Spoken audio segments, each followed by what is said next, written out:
Hi, and welcome to our podcast. I'm your host, Howard Drukarsh. I've been a successful agent in Canada's largest market for over 30 years. And in the latter part of my career, I co-founded Canada's largest independent brokerage, Right at Home Realty, with a roster of over 5,800 agents and growing. In 2020, I retired to start this podcast, and it's been a remarkable opportunity to meet highly successful and interesting guests in real estate and in related fields. And today's guest is just one of those people. It's Sherry Larjani. Before we introduce Sherry, I want to read a bit about all of her accomplishments.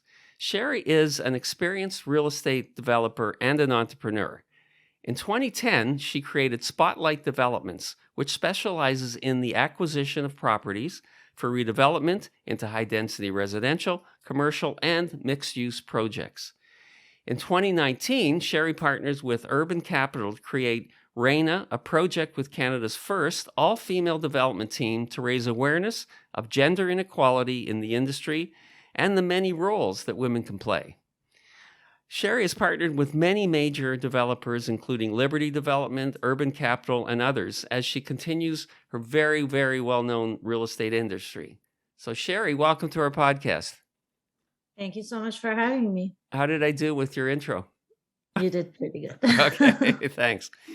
So what I want to do is go through some questions that that I have and our viewers have about our guests. And the one that most people seem to be interested in is, were there entrepreneurs in your family? Yes, there were, but none of them were in the real estate world. So Okay. my father was an entrepreneur. He started at a very young age, but he was in the import-export business. And at that time, he was mainly involved in business, whatever we could, call business at that time. So he had no involvement in the real estate industry, but I guess I picked that up from him. And that's basically how I see it myself. I think, and a lot of our guests I'd say the majority come from an entrepreneurial background, not necessarily real estate, but Yes. they've been in a family where there was no employer. Yes. This No, is there the wasn't. For this is me, the it's the same mindset. thing. Yeah. So, and before you launched Spotlight, what were you doing prior to that? So prior to that, I obviously went to university, and I did a couple of years, 1.5 years, 2 years at York University, following the wishes of my father, trying to become a doctor or a dentist, which was his wish always. And I kind of pursued that throughout my high school, and then I eventually went into the program, a biology program at York University. I absolutely hated it. So one day I came to my father and I said, you know what, this is just not working for me, and I'm not going to go to school anymore because this is not what I want. Mm-hmm. So he gave me a 6 months period that I had in order for me to get into any of the programs that were related to architecture, civil engineering, or any of those programs in one of the universities. And he said, if you get into one of those programs, I'll let you go. But if you don't, you're going to go back and you're going to become either a doctor or a dentist. And that 6 months was all I had. So I worked really hard, and I got into not only architecture, but civil engineering in a couple of universities that I applied. And that's about it. So I studied at university, finished with school, went and worked for, at that time, one of the high-end residential architects, Gordon Ridgely architect, who passed away a couple of years ago. And that was and before that, I shortly worked at an office called Mesbah and Smith Architect, which they were doing like mainly cinemas and theaters. I had a very short span of time that I worked for anyone. And it was my first experience working in an office or working for someone. And I came out and, it just wasn't for me. Working in an architectural firm or in an office just wasn't for me. It wasn't satisfying enough, and I needed to get out. So I was lucky enough that I had obviously a family that believed in me, but more than anything, I had a father-in-law who was an entrepreneur, and I had just married into their family. And I think he saw that in me, and he said, you know what, go ahead. I'll invest in you. Mm. Go and, buy a property and build it, and let's see how you do. And basically, that's how my business started. That's where everything started. Wow, that's a lot of confidence in you. So you must have really projected confidence as well. I guess so. Whether You you should had ask him that, but Yeah.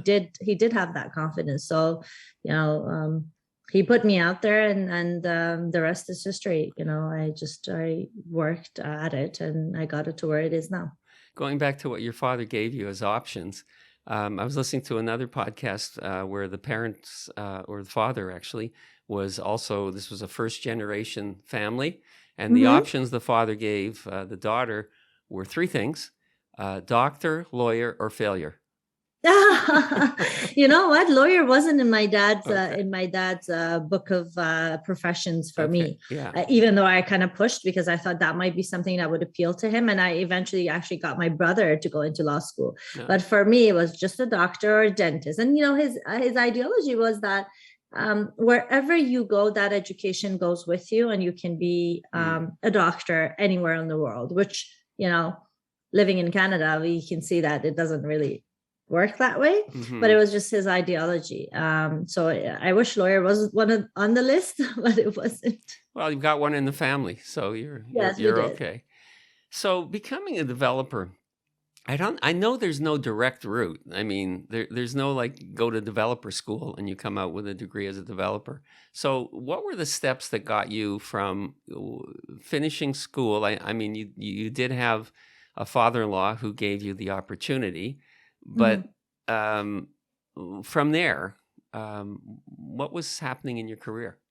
So it's interesting because as I was building those homes and as I was designing, getting the permit, going through the city, I was always interested to understand how these properties are turning into these multi-unit developments, and what was that all about. So I think in researching that, I sort of put myself through an education by standing at the planning counter at the city hall often, speaking and chatting to the planners and taking properties to them that I would see in the market that were available, and just going to the offices, going to the city hall, and standing at the counter and talking to the planners and constantly asking and going through the zoning, kind of familiarizing myself with what that was all about. And it's interesting because I always said that I saw a property on King Road in Richmond Hill. And at that time, none of the things that's happening there now was happening. So it just was a big piece of land, and there was a very old home on it that was for sale. So I took that property and I went to the city hall. I just wish I could remember the name of that planner who's now retired at the city of Richmond Hill. But I went to the counter and I took those plans and I said, I'm here again. Can you tell me what I can do here? So he actually goes back and he takes out the official plans from, I think it was 1990s, and he brings it out and she says, here, this is what they wanted to do. And this is what they proposed. You see these townhouses facing King Road? This is what they wanted to do. I took that right away. I got the information from him, and then I ran back home. And at that time I was just newly married. I went to my husband and I said, honey, you wanted a house with a pool. I just found something.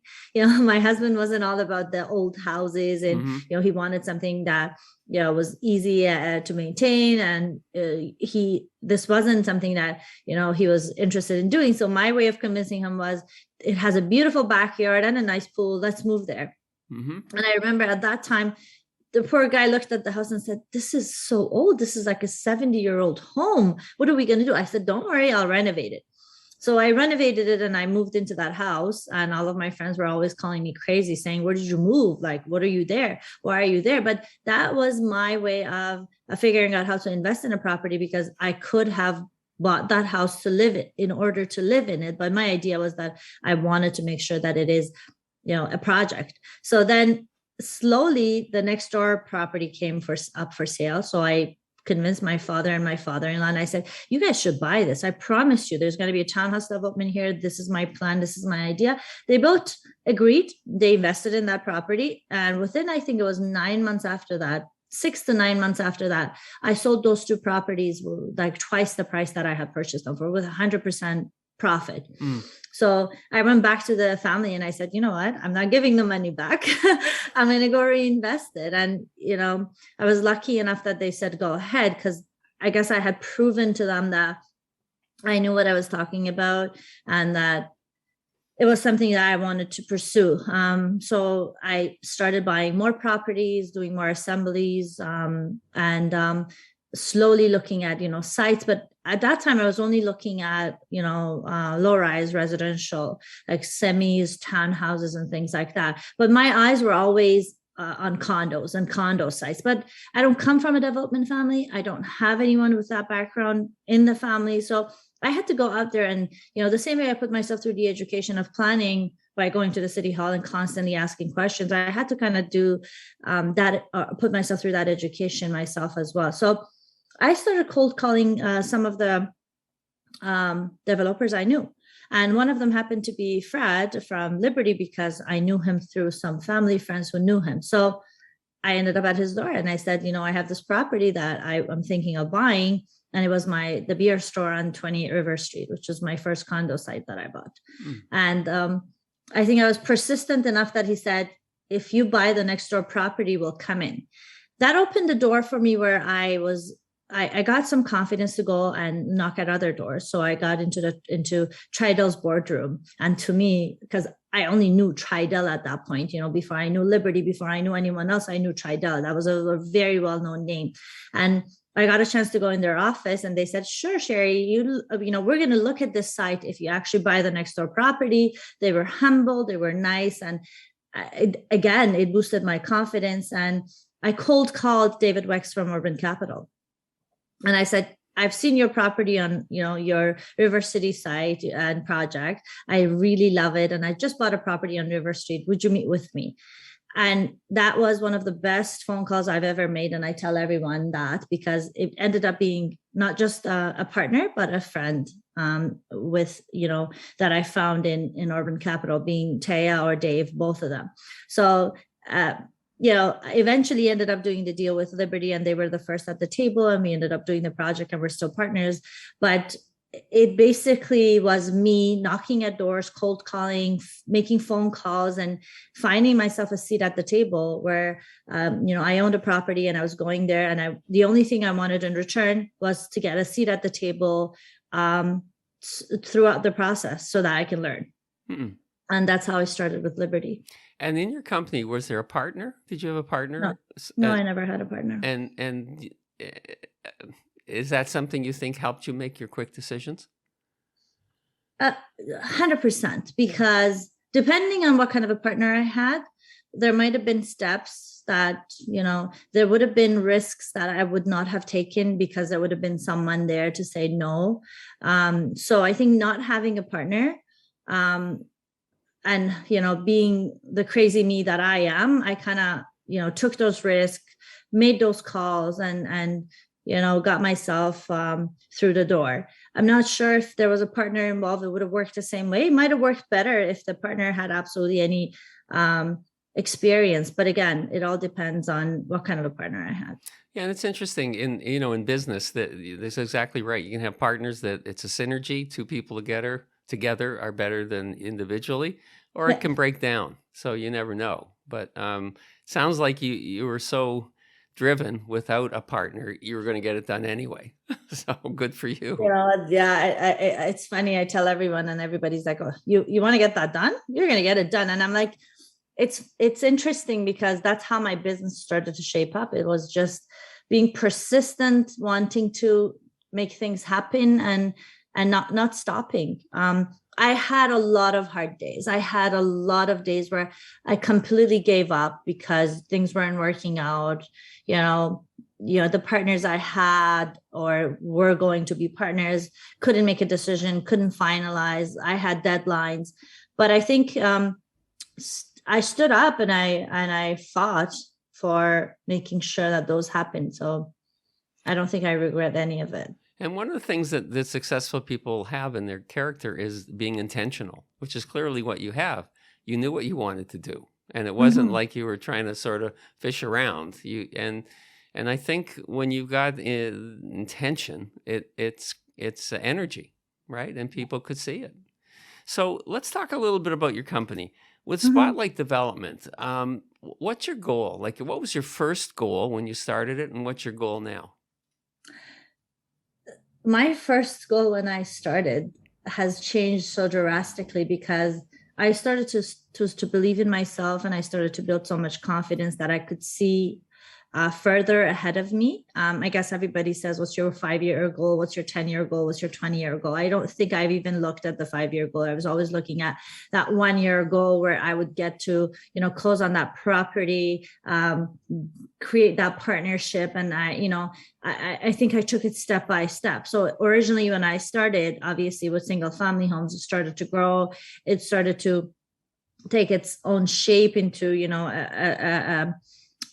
a sort of a high-end builder, which wasn't satisfying enough. Again, like it just didn't do it for me. So I guess at that point, my dream was to start to actually be able to call myself a developer rather than a builder. And I think the dream I had was to be able to do my first condo or to buy my first condo site.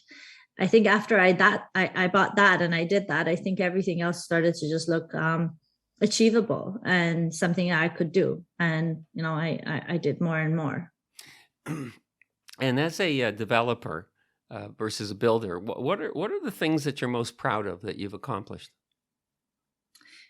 There are a lot of things that I'm proud of as a developer, because even as a builder, because at the time I started to build single family homes, I think I was one of the few, if not the one, young woman that was on a job site, Hmm. being a site supervisor, a builder, construction manager, designer, absolutely everything on site. And sometimes even the cleaner, the site cleaner. If, they had left stuff behind and it was bothering me, I would clean it up. Hmm. I don't think I've ever had any shame in doing what I wanted to do. And, sometimes in order to get the guys motivated, I had to start to pretend like I'm picking up a piece of drywall so they would actually, get all high and about and come and help me and say, oh, no, no, no, you don't move it, we'll do it.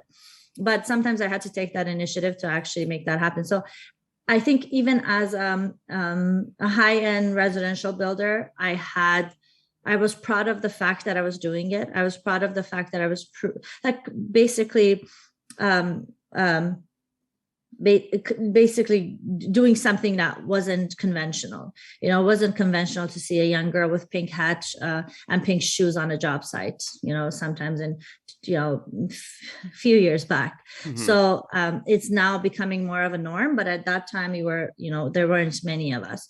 And I see more and more of that happening. As a developer, I think it was also I remember there was a lady's name that I kept on hearing, and everybody's like, have you met her? And I said, no. And it's interesting because I was sitting at a land conference yesterday because I was speaking at a panel. And after that, I sat at one of the other panels, and I happened to see that lady for the first time. And I'm like, oh, wow, you know what? It's been so long. And her name still rings a bell in my ears, because I remember that her name was brought up every time I said, I want to be doing this. And they said, have you met her? Have you talked to her? And when I became a developer, I think being a female, standing up for what I wanted and fighting for what I wanted was what I was proud of. And I think finding a seat at the table and finding a voice was something else that I was very proud of. It came with a lot of hardship. It came with a lot of energy that I had to put into it, but at the end of the day, it worked. And I was happy that, the projects that I am doing, besides the ones that are, just the regular projects, some of them have story and meaning. You mentioned Reina. We shed a light on a problem in our industry, in our development industry. It's male dominated, and it's still male dominated. Even yesterday at the conference, 95% of the attendees were men. And, that's something that we shed lights on, and it got us to be able to talk about that and to also showcase all those women that were out there and were doing, the work behind the scenes and, bringing them to light. So I think there are a lot of things that I have done that at the moment I didn't realize, but now I realize that, there were proud moments, and I am proud of them. And it's interesting because it sounds to me like that wasn't your goal. It just grew up from how successful you were, and people saw here's a woman who can be a really good developer. I think so. I can't say I fell into this business or this like industry.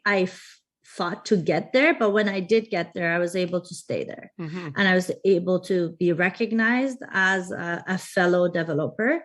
I remember when I was young, every time I like a lot younger, I used to hear the name developer, and the only person that would come to my mind was Trump, and Trump family, and being an older man who comes from a rich family.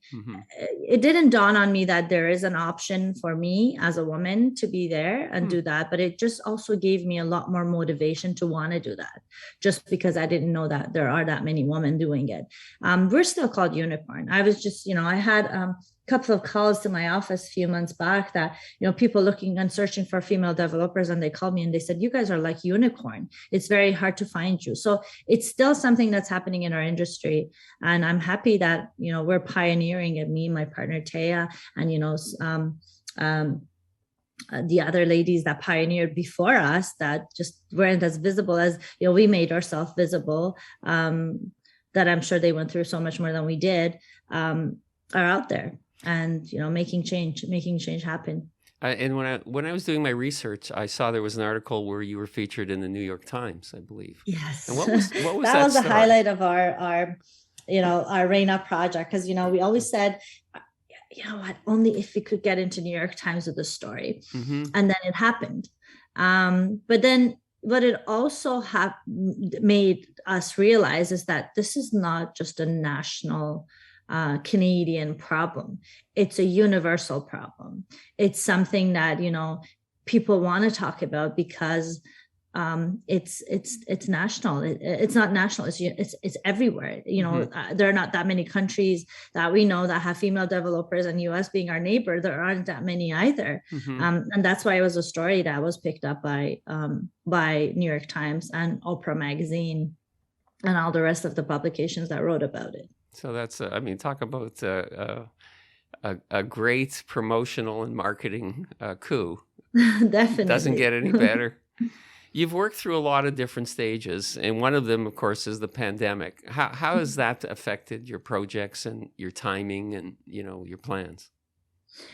For me, on a personal note, it affected me personally because, as I mentioned, my father was always a very significant part of my life and a significant person as far as someone who raised me by himself for many years. And I lost him in the beginning of COVID, before the vaccines were there, and he was only 61 years old. So in the beginning of the pandemic, I lost him. So it kind of made everything sort of worse than they were, just because the pandemic started to have a meaning beyond all the problems that it was causing all the families and all the businesses. So it impacted me personally, which obviously reflected on the business.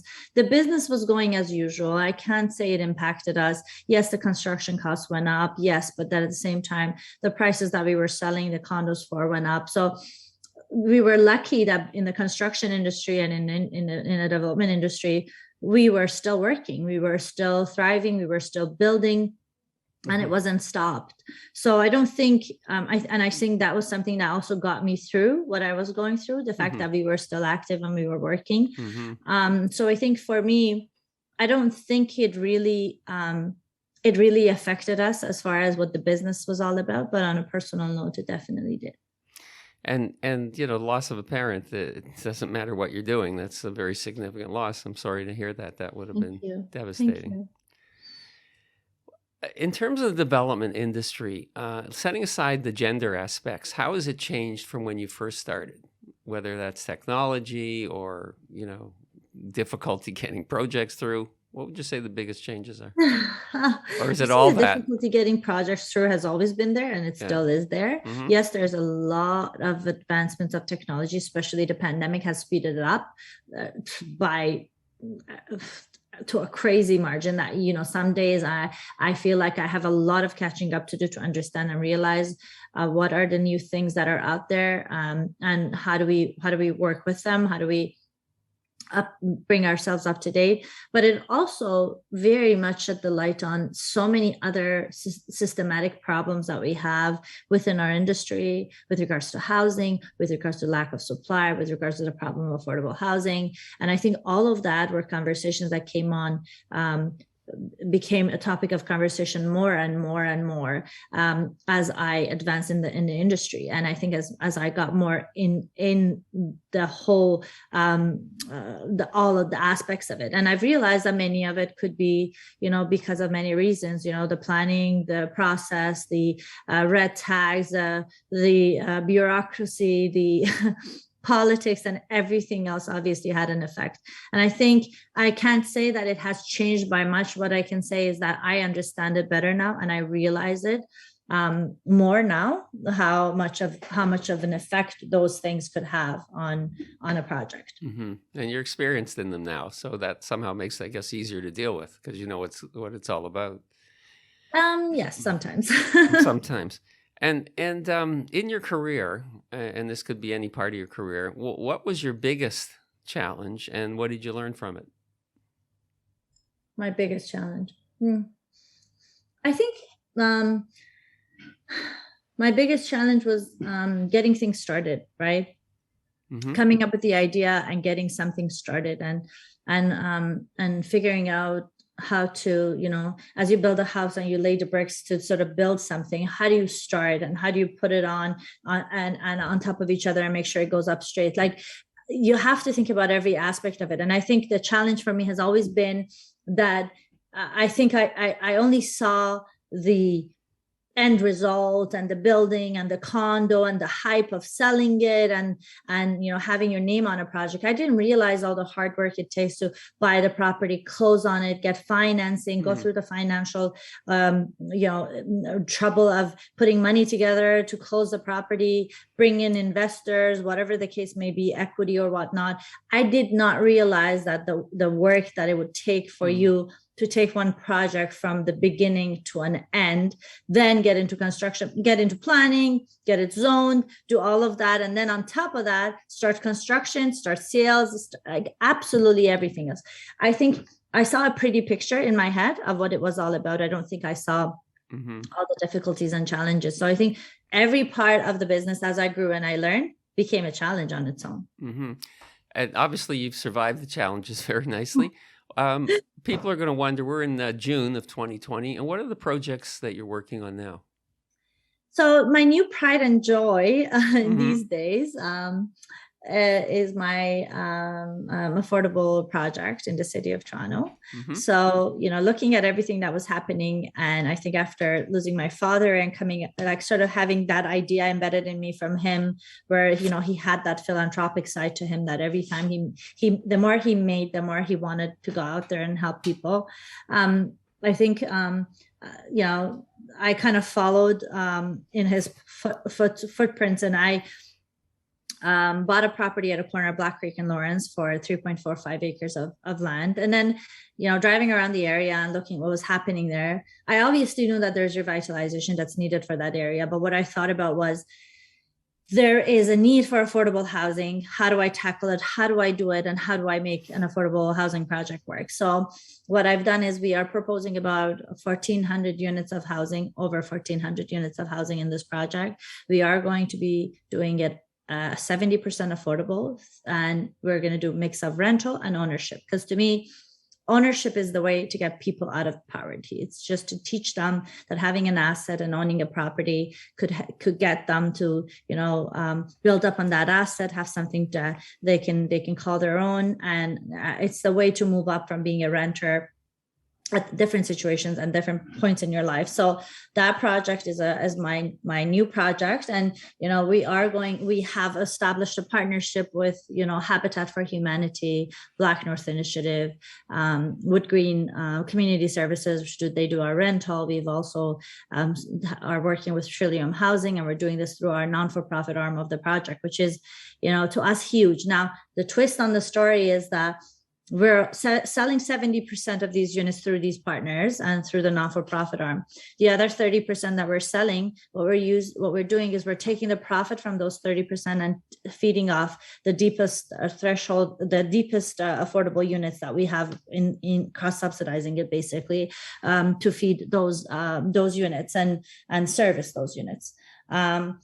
We're coming with creative financing and new ideas as to how to help people become homeowners, and not just the talk of keeping them as renters on subsidized housing, but to start them there, but also help them grow.